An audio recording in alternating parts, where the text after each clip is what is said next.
खुलल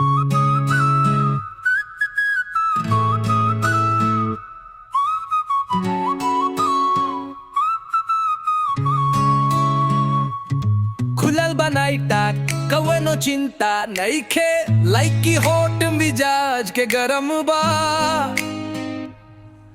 अरे गोदी में बोतला के मानू बैसल बा। अरे मानू का करतानी का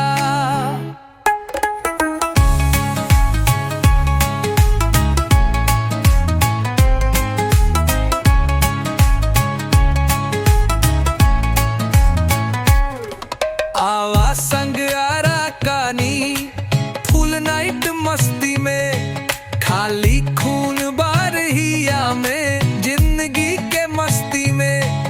अरे खा के कसम माजी का, अरे मानू का करतानी का। खुलल बनाई तान तमाम चिंता लइके, लाइके होट मिजाज के गरम बा।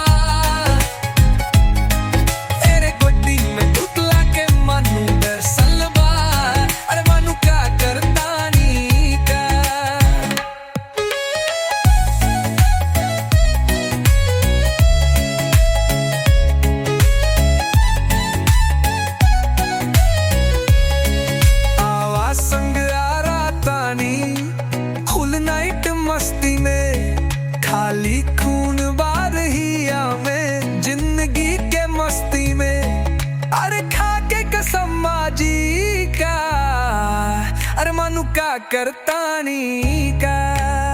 दारू के मस्ती में, लइका के सिटी में, दीवा के मस्ती में, लंगी के सिटी